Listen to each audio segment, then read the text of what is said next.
Vous n'avez pas envie d'investir dans une ponceuse, vous voulez pas faire de bruit ou vous aimez juste souffrir, et bien aujourd'hui on va voir comment on peut décaper un meuble sans acheter de ponceuse.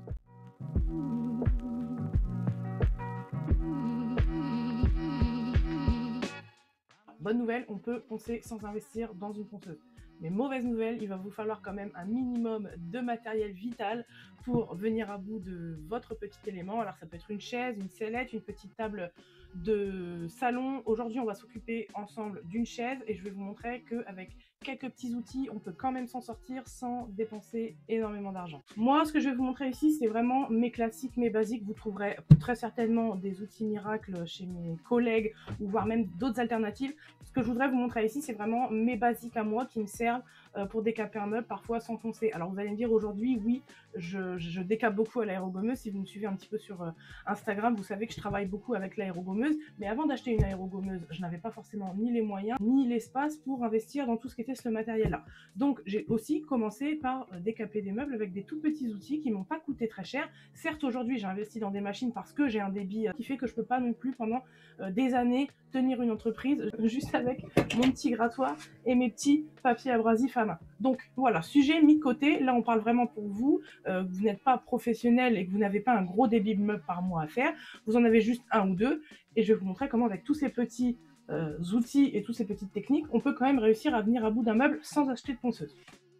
Bon, on va commencer par l'essentiel, l'abrasif. Donc vous savez, je pense maintenant, si vous regardez un petit peu les vidéos, j'utilise de la maille. Donc avant j'utilisais du papier, aujourd'hui j'utilise de la maille. Donc la maille, ça se présente sous cette forme-là, c'est exactement les mêmes disques que du papier, mais on est sur quelque chose de tisser comme ceci. Si vous voulez un petit peu d'informations sur la maille, je vous invite à aller voir une petite vidéo qui est juste ici, sur laquelle je développe un petit peu pourquoi j'ai décidé de passer sur de la maille. Enfin voilà, c'est mon alternative au papier et j'en suis bien contente. Donc vous pouvez complètement choisir d'acheter du papier abrasif, mais vous pouvez aussi partir sur cette gamme de produits qui est encore plus performante que du papier. Donc là, moi, pour cette chaise, j'ai décidé de prendre un grain 80 et un grain 120. Vous aurez besoin d'un petit grattoir. Alors le mien, il est comme ceci, c'est la marque Dexter. C'est un petit grattoir comme ça avec une lame. Alors, il a déjà bien vécu, du moins la lame a bien vécu, mais ça n'empêche pas qu'il fait encore très bien le job. Donc moi, c'est celui-ci. On aura besoin d'une petite lame de cutter. Attention, impérativement, si vous utilisez cette lame de cutter, faites très attention, c'est exclusivement réservé aux adultes, on est d'accord. Très important, l'un ne va pas sans l'autre, de toute façon, il vous faudra une paire de gants, même si vous n'utilisez pas la lame de cutter, vous aurez quand même besoin d'une petite paire de gants. Une paire de lunettes, c'est pas trop, bien entendu, si vous avez un masque à cartouche, ou même un masque FFP2, même si on ponce à la main qu'il n'y a pas de machine et que ça génère pas autant de poussière qu'une machine, on n'est jamais trop prudent, je vous conseille vivement de vous protéger d'un masque. Je vous vais montrer un petit peu tout mon kit pratique pour venir poncer à la main sans ponceuse. Bien sûr, il va vous falloir votre meuble que je vous montre tout de suite. J'ai décidé de partir sur cette chaise. C'est une chaise qui est solide, qui est en très bon état, et il n'y a aucune réparation à faire dessus. Vraiment là, on s'embarque sur une resto assez classique, assez simple, parce qu'il n'y a pas de restauration à proprement parler dessus, on va simplement enlever son vieux vernis. Ma chaise, je viens la mettre sur ma table, ou là, ou l'endroit où j'ai envie de la restaurer. Si vous n'avez pas d'espace, mettez-vous avec un carton par terre, ce sera largement suffisant. Et puis c'est parti, je vais vous montrer un petit peu comment ça fonctionne. Donc voici ma petite chaise, qui est encore dans son état d'origine. Et on va s'occuper de lui rendre un peu de vie. On va commencer par le dossier. Déjà, on va mettre ces petits gants. Je vous avoue que moi j'ai bien travaillé sans gants, mais je vous recommande d'en porter. Même si moi je ne vais pas les porter pour cette vidéo parce que je n'aime pas, mais ça c'est ma propre façon de travailler. Je vous conseille vivement de les porter. On va déjà commencer peut-être par vérifier si, je ne sais pas trop si c'est un vernis ou une cire là-dessus. Donc ce que je vais faire, c'est que je vais prendre ma lame de cutter. Alors elle est déjà un petit peu usagée, mais ça c'est pas un problème. En fait, je viens la prendre dans mes doigts comme ça, et je vais venir gratter un petit peu. Alors, bon, je pense qu'on est sur un vernis, étant donné que ça ne s'enlève pas bien. Donc là, j'ai déterminé si c'était un vernis ou une cire. Donc comme j'ai déterminé que c'était un vernis, je vais pouvoir venir prendre mon abrasif. Je vais me prendre déjà un petit disque en 80, que je vais venir plier en deux. J'hésite pas à casser le disque pour le plier en deux. Et puis tout simplement, je vais venir frotter dans le sens des fils du bois, ça c'est très important, pour venir retirer mon excédent de vernis et de crasse qu'il y a un peu sur le meuble.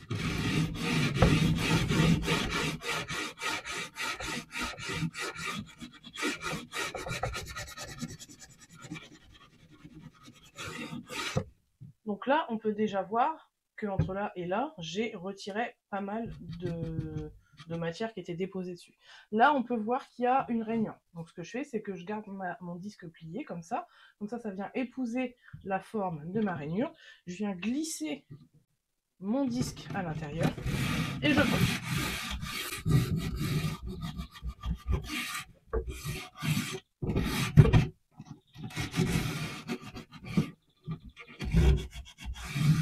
Je voulais pas préciser, mais c'est pratique d'avoir une petite balayette près de vous pour en gros retirer ce que vous venez de poncer. Et déjà là, on peut nettement voir la différence entre les deux. Alors il n'y a pas grand chose sur cette chaise, elle n'est pas recouverte d'une très grosse couche de vernis, mais du vernis, plus de la poussière, plus de la crasse accumulée au fil des années, ça peut vite noircir en fait la matière, quoi, vraiment la pellicule qui vient protéger le bois. Alors que là, simplement en ayant foncé, on peut retrouver la teinte du bois. Alors c'est pas un chêne hyper blanc, on est sur quand même une chaise assez ancienne. Donc le bois c'est déjà patiné. On va continuer avec l'élément du dossier qui est juste ici. Je reprends ma maille et je viens foncer toute cette partie.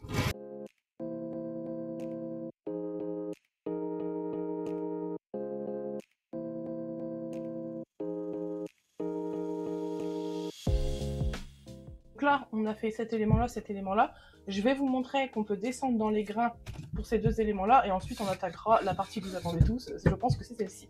Donc là, je descends, je prends mon grain 120. On pourrait encore descendre au 240. Si vous utilisez du papier, je vous conseille de descendre jusqu'au 240. Si vous utilisez de la maille, à s'arrêter au 120 n'est pas dramatique, puisqu'en fait ça ne laisse pas de traces et ça laisse quand même le bois doux, que le papier ne laisse pas forcément. Donc on est un peu obligé souvent de descendre en 240, alors qu'avec la maille, pas forcément. Le même principe, je prends mon disque, je le plie en deux, je viens faire exactement les mêmes passages. Ça va surtout me servir à lisser le bois, parce que si vous vous arrêtez au 80, vous allez voir que c'est assez rugueux quand on touche, alors que, je sais pas si on va l'entendre au bruit, mais je vais essayer de vous montrer avec le micro. Ici, j'ai poncé au grain 80, et je me suis arrêtée là. Ici, j'ai poncé au grain 120 et je me suis arrêtée là. Est-ce qu'on peut entendre la différence de bruit par rapport à l'égrainage qui s'est fait entre les deux, ce qui fait que le bois est moins rugueux ici que ici. Donc là, c'est au 80. Ok, et là, c'est au 120. Je sais pas si au montage, ça donnera quelque chose, mais en fait, on peut quand même vraiment ici sentir que c'est lisse. Et ici que ça l'est un peu moins. Voilà, je sais pas si on l'entendra. J'essaie le toucher en vidéo, c'est pas évident. Peut-être qu'avec le son, ça vous permettra de mieux vous en rendre compte. Je plie en deux. Des fois avec du 120, on doit plier deux fois parce que comme c'est plus fin pour aller dans les rainures, c'est mieux. Là, je vais passer mon grain 120 et je vais le faire maintenant ici. Vous pouvez venir faire vos angles ici comme ça quand c'est un peu dur à contresens du bois, mais vous le faites vraiment légèrement en vous collant au bord. Et quand c'est fait, vous avez retiré votre excédent de vernis, vous revenez dans le sens du bois, repassez votre maille. Ce qui fait que ça va enlever toutes les traces. Voilà. Ensuite, on va s'attaquer à ici. En gros plan, attention, ça rigole pas. Je reprends mon grain 80. Je vais venir dans un premier temps effacer tout ça au maximum du possible. Ensuite, on viendra avec le 120, et ensuite, seulement après ça, on va venir désincruster les petites sculptures qui sont ici. En fait, c'est ça, ça va être vraiment une accumulation de techniques, ponçage, différents grains, grattoirs, reponcer, regratter, reponcer, regratter, et c'est ça qui va vous donner un résultat vraiment optimal. Donc là, c'est parti pour le ponçage.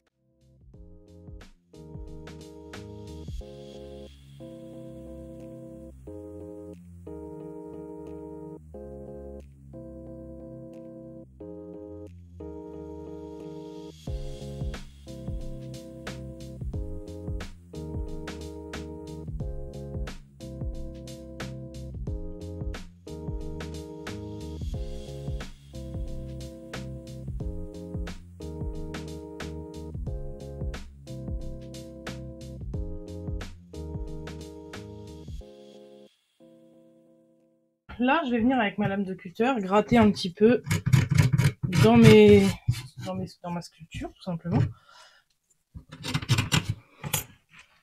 Mettez des gants pour cette étape, c'est vraiment important. Et là, tout simplement, je viens gratter. Je vais essayer de faire un gros plan. Ici, j'ai ma sculpture. Donc, je vais venir avec la pointe de mon cutter gratter à l'intérieur. Alors n'ayez pas peur. N'ayez pas peur. Ça va gratter votre bois et vous allez venir faire la finition de lissage avec le grain 120. C'est lui qui va venir affiner ce que vous avez un petit peu gratté. Si vous avez peur de laisser des traces, c'est pas grave. Après, il faut aussi se dire que tous les résultats que vous pouvez voir sur les réseaux avec les aérogommeuses, moi, je suis, comment dire, j'ai pas de problème à dire qu'à la main, on n'obtiendra jamais ces résultats-là. Enfin, je veux dire, il y a un moment donné, il faut être honnête avec les gens. Vous aurez beau avoir les meilleures ponceuses ou les meilleurs petits outils, le résultat qu'on a sur de l'aérogommage, ce ne sera jamais le même que ce que vous obtiendrez à la main. Donc, c'est pas grave si vous en reste dans les rainures vraiment tout au fond, c'est pas grave. On est sur des meubles anciens, c'est normal. Ça fait aussi un petit peu partie de la patine que vous souhaitez laisser au meuble. Et si vraiment c'est pas quelque chose que vous aimez, dans ce cas-là, pourquoi pas se diriger vers un professionnel qui pourra vous aérogommer votre pièce. Où là, vraiment, vous n'aurez plus aucun résidu.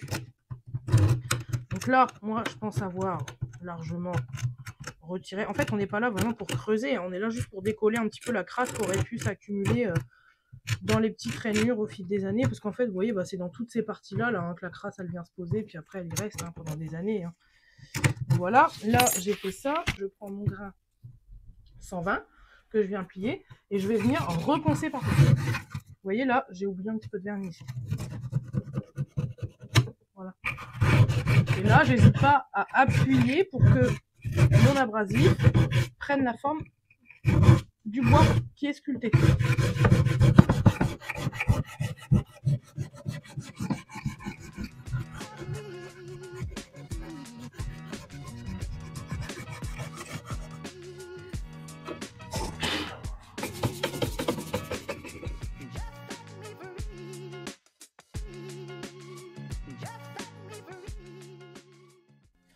Donc, voici notre petite sculpture entièrement décapée.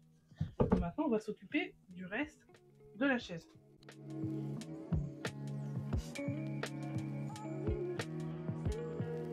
On est toujours sur ma petite chaise. J'ai pas mal avancé à la main et je continue de poncer ma chaise dans les angles ici. J'hésite pas à venir plier en deux pour coller comme ça contre l'angle mon papier, que j'hésite pas à venir frotter. Il ne faut pas hésiter aussi à appuyer un petit peu, hein.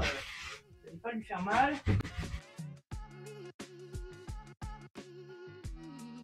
Voilà comment on décape un petit peu un élément sans ponceuse. On s'équipe d'abrasif, d'une petite lame. Vous voyez, j'avais même préparé mon grattoir que je n'ai finalement pas utilisé parce que la lame de cutter était suffisante et que l'abrasif était suffisant aussi. Alors, on va être honnête, si demain vous voulez vous attaquer à un buffet de corps de la même manière qu'on vient de faire cette chaise-là, ça va être très compliqué. À moins que vous disposez de beaucoup de temps, ce n'est quand même pas vraiment les mêmes gabarit et c'est aussi pas souvent les mêmes vernis. Donc là on est sur une pièce relativement facile à faire sans ponceuse. Aujourd'hui on a surtout abordé une façon de pouvoir donner une seconde vie à un meuble quand on n'a pas forcément l'espace de le faire. On peut être dans un appartement et on peut pas utiliser sa ponceuse, ou alors on n'a juste pas le budget pour acheter une ponceuse. Et ben dans ce cas là on va venir s'équiper de tous ces petits outils là, et ce qu'il faut savoir, c'est que ces petits outils là ça va pas vous ruiner. Je vais vous mettre une petite liste ici des produits que vous pouvez retrouver à des prix vraiment très intéressant.